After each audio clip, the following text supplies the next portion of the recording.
everybody. I'm Larry Ridley, and this is the NFL on EA Sports.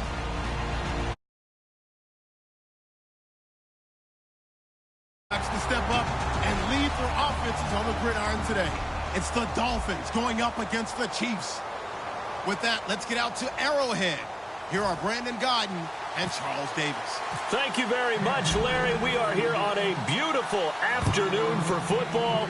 Today, we're set for a good AFC matchup between the Miami Dolphins and the Kansas City Chiefs. They'll bring it back to just about the 25, call it the 24-yard line.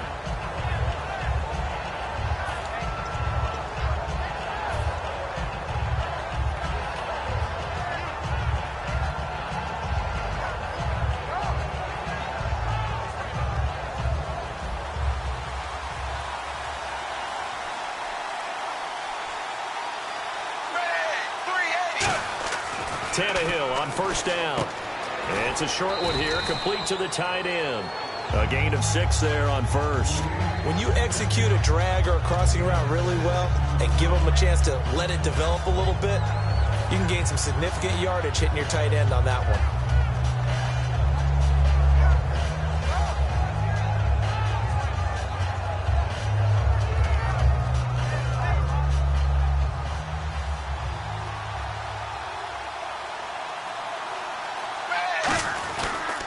Tannehill now, they give to Ajayi. And they get him down, but not before he takes it across the 40-yard line. For someone who piled up the yardage that Jay Ajayi did in 2016, I think it was a strange type of a year. How many runners do you know that will end a season with more 200-yard games on the ground than 100-yard games and end up over 1,000? Very, very strange. 3 200-yard games, just 1 100-yard game. All in all, though, how do you see a season? A rough start, but looked pretty good in the end. Rough start, but a really good offensive line that continues to grow. I think the future's really bright for Jay Ajayi and the Dolphins next season. Now it's Ajayi. And a minimal gain here as he's up to about the 47-yard line. 3 yards on the pickup. That's going to set up an interesting third and about 4 to go. And if this offense is going to flow today, certainly the running back will be a key piece. Without a doubt, because they asked their runner to not just do that, but to block, to catch, to help set a tone for their offense. And an extra DB here for the Chiefs on third down. Pass situation. To throw is Tannehill. Jarvis Landry. And all the way in for a Miami touchdown. Jarvis Landry, 53 yards. And the Dolphins are going to take a first-quarter lead. So on third and medium, they dial up the pass, and it works to hit the end zone. And it's really not a surprise to me. That's a throwing down in the NFL because of how tough it is to run the football. But what offenses like to do is still show run formations to make them respect it and throw out of those. In this case, they took a nice shot at the end zone and made it pay off.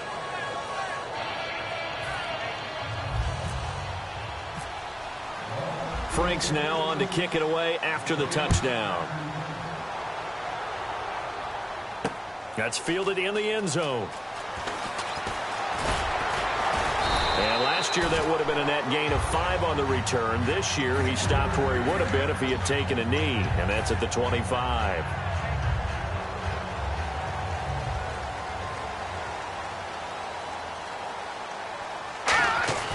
They'll come out throwing here on first down. Oh, he's going to air it out right away. And he fires one that's intercepted. A great read, and it's picked off. And the return comes to a halt right at the 44-yard line. Out comes the Dolphin offense now as they get set to take over here. And that recipe on their last drive that resulted in a touchdown looked pretty good, so they'll be hoping to do that once more. And it takes me back to when we sat with the offensive coordinator and the head coach. They felt pretty good about their game plan and thought there were some holes in the defense, and they exploited them the last time out. Let's see if they can come back and put together a similar drive. And we'll see if they can do just that. When you run a screen pass really well, you got to like the look of it because so many parts come together to make it work well. The offensive linemen where they're faking people out, the back slipping out there, catching the football, then all of them going together as one unit downfield. A really nice pickup. And he'll get about 3 as he's brought down to the 28. Dontari Poe in on the stop. Some of the most unselfish players on any football team defensive tackles, because we asked them to just eat up blocks and allow other people to make tackles. And when he can make a play himself, as we just saw there, that's a big day. Forced out to his left. His throw incomplete. So a big roughing the passer penalty, Charles, and of course that's 15 yards. And everyone knows how protected the quarterbacks are. You've got to make sure that when you launch at a quarterback, that you're hitting him in the right spot and in the right time.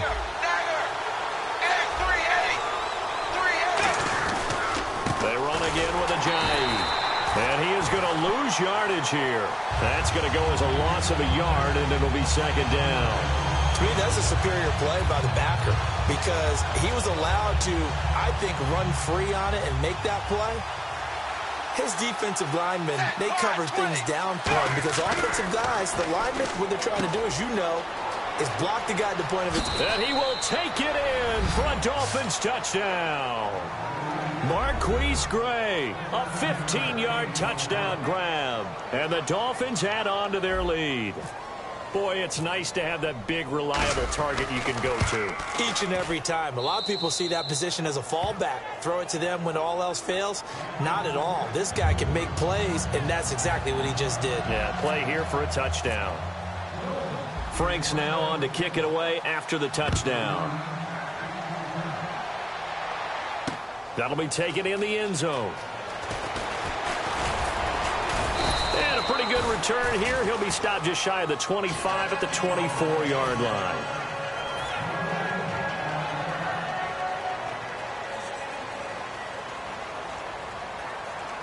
Charles, the lone setback. He's going to get the football. And he'll go down right at the 30-yard line. It's a 6-yard pickup, and it gets him to 2nd and 4. First play of the drive, let's give credit all around. Excellent blocking, but the guy carrying the ball, he was the finisher. A really nice run. So the offense readies for a 2nd and 4. Here we go now. They'll keep it on the ground with Charles again. And a cutback to the sideline. Jamal Charles, nobody in front. And all the way in for a Kansas City touchdown. Jamal Charles, 69 yards. And the Chiefs strike quickly here for 6 points. And that one makes it 14-7.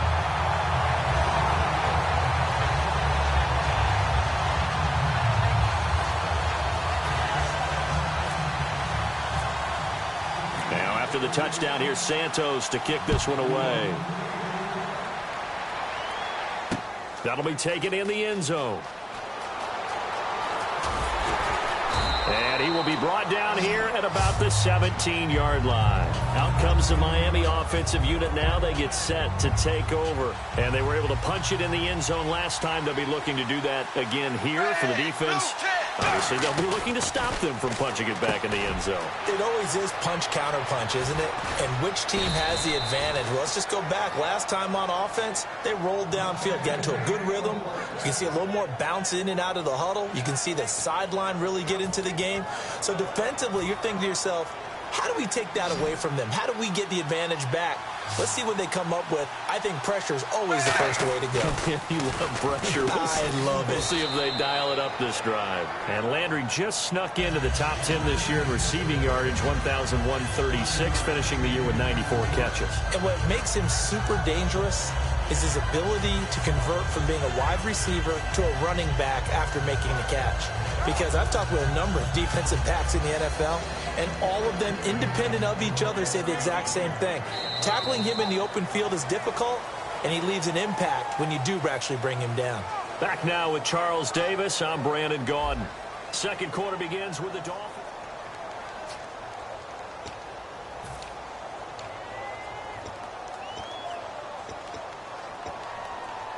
So second down, 3 yards to go now. They come out here in the eye. Here's Ajayi. And he'll get up near the 45. They'll spot it at the 44. It'll go as a gain of 6 that time, and it moves the chains as well. So many teams want to throw the ball in this situation nowadays, but I love watching a team that has enough confidence to go ahead and run the football in that situation. It's almost a tendency breaker.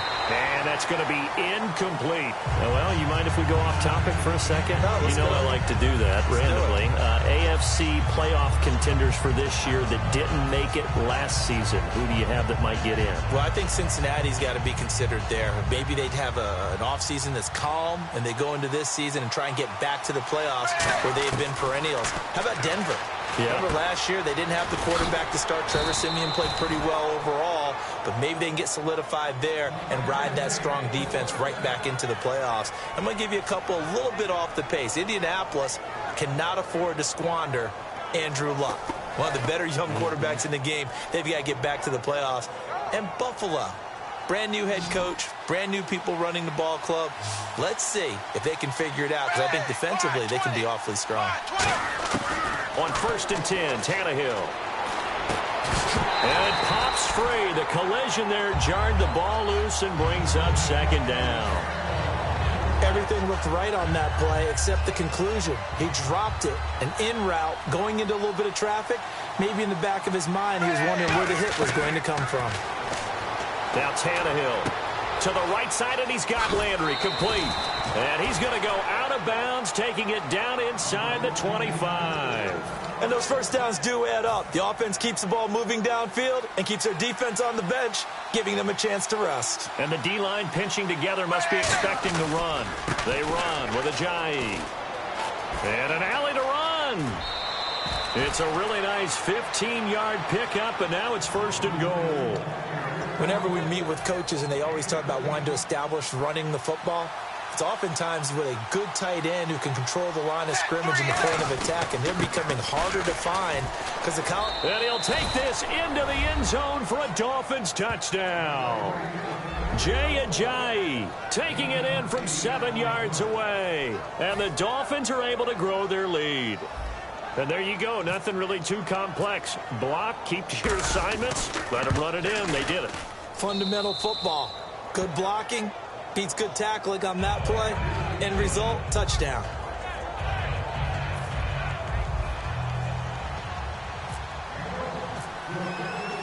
Frank's now on to kick it away after the touchdown. That's fielded in the end zone. And the decision to bring it out will cost him a couple yards. He's out of bounds right around the 23. Out now the Chiefs offensive unit ready to do battle again. Last time they were out, they scored. Still trailing here, though, so some work to do. But it's okay in terms of mindset. Because they scored the last time, they're not quite as worried about being down on the scoreboard because now their confidence is a little bit higher. They feel like they've got something going, and they feel like they can attack again and put more points on the board. Are you scoreboard watching if you're the offense, or are you just focused on this drive? We wouldn't be telling the truth if we said that they didn't scoreboard watch. Everyone does it to some extent. But you've got to set it aside right now and just focus on this series. That'll take care of the scoreboard if they punch it into the end zone. That incompletion, Charles, gives me a chance to put you on the clock real quick. NFC teams last year that did not make the playoffs that might make a push this coming year. Well, three that come to mind right away that we thought were going to be in 2016. Minnesota, remember the start they got off to before that didn't work out so well for them. Arizona, we thought they were a lock to be in the playoffs. In fact, many of us called them Super Bowl contenders. And Carolina, the defending NFC champs going into last season, they didn't make it. So I think that all three could return to former glory. I'm going to give you one way off the pace here. You ready? Let's go. The Los Angeles Rams. Ooh. They get the young quarterback going, and that defense continues to live up to expectations. They can make a real strong push in the West. They've got the D. You're right. They just need the O. Let's go! They'll try and throw for it here. Flush to his right. And this is caught. He hits Macklin. That one good for 14 yards. And they're able to pick up the conversion here on 4th down. I don't know if I agree with that. I guess they don't care if I agree with that. But, boy, you have to be surprised by that, right? I definitely was surprised that they decided to go for it in this situation. But they must have either felt like they either had a great play call on or they're trying to show extreme confidence. So many things have to come together just right for a screen pass to break for big yardage. The blocking, the timing of the pass to the... And time finally runs out. He can't get rid of the football, and he's taken down. 2 minutes to play here in the first half. We're back to Arrowhead after this. Here comes the seventh play now of this drive as this is 3rd and 10. Back there, over. Let's go. Here we go. Check. Patriot. Here we go. Philly. 39. From the shotgun, he'll look to throw. Flushed out right. It's Hill, complete. And now the Dolphins are going to halt the action here. It's a timeout. It's just their first, so they'll have 2 remaining here before we get to halftime.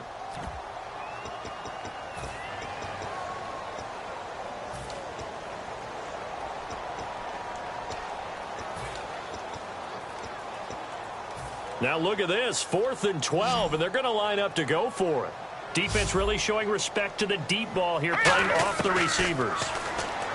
They'll look to throw here. He's going to, this is caught inside the 15.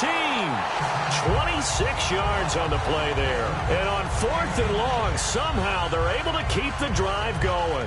So here we go, 1st and 10 now.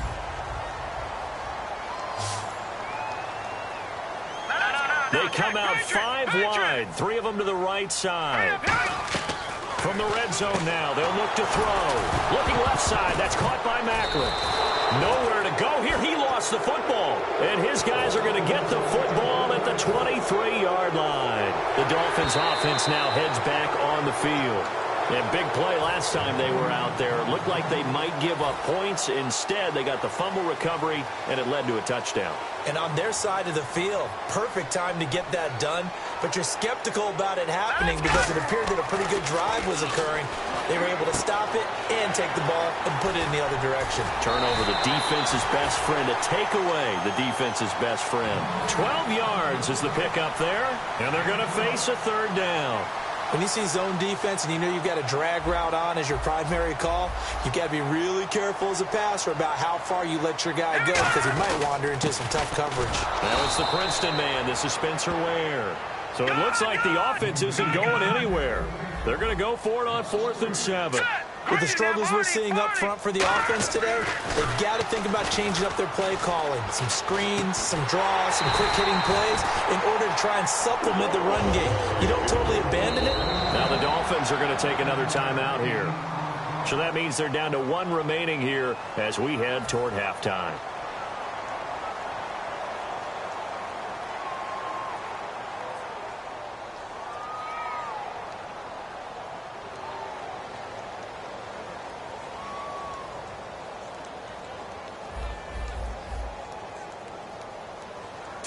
Fresh set of downs, and they're at the 1. 1st and goal. And this will result in him losing yardage. Back to the 3. That's going to go as a loss of 2, and it'll be 2nd down. And they're going to hurry back to the line now. They'll let Charles try and get him in. And he gets halfway there, down to the 1-yard line. Now hang on here. Timeout called by the defense. And with halftime on the horizon, they'll be out of timeouts from here forward. Well, they held him out on 2nd down, and now here's 3rd and goal. Back to throw. He's got it. Touchdown, Chiefs. Demetrius Harris there to make the grab. And the Chiefs are able to get this back within a touchdown. I think everyone in the league talks about finishing, don't they? Doesn't matter whether it's a quarter, a half, a game, a series, whatever. But they're finishing the first half in fine style, putting that one in the end zone. They did, and they didn't leave much time on the clock either. Well done. Now, after the touchdown, here's Santos to kick this one away. That's fielded in the end zone.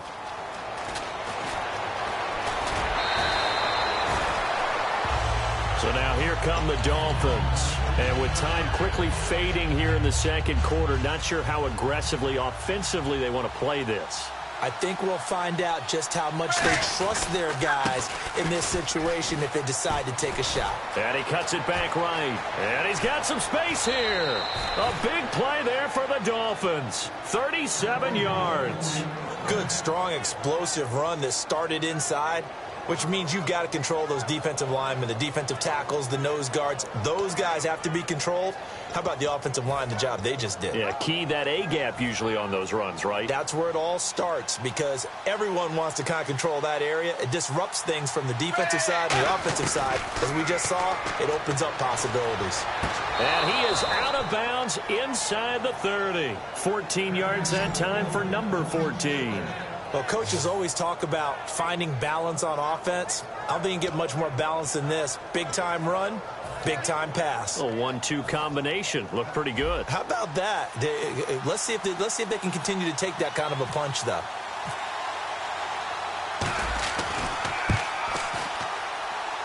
And this one is going to just tuck into the bottom left corner as he gets it to go. And the Dolphins will add on to their lead. Maybe an anxious moment or two when the ball was on its way, but he does find a way to curl it in. Oh, yeah. That one definitely hugged the left upright, but he got it to go. Tyreek Hill on the return. And he's able to get it across the 20, but not by much as he's marked it. And actually, Larry, hold that thought. We're right back to the action. Both teams appear ready for the fight ahead, and we resume action here in quarter number 3. That's fielded in the end zone. And he'll be brought down at the 23, make it the 24-yard line. Here comes the Chiefs offensive unit as they'll have it to begin quarter number 3. They have the ball here for the inaugural drive of the second half. Pretty big deficit, though. We'll see what adjustments were made in that locker room. And I never wanted to make something more important than it actually is, right? I don't want to create more hype than what is there. But this is do that? I'm doing it, though. This is a really important drive. And we often talk about teams scripting plays to start a game. A lot of them script to start this. He rifles one that's intercepted. It's picked off by Jelani.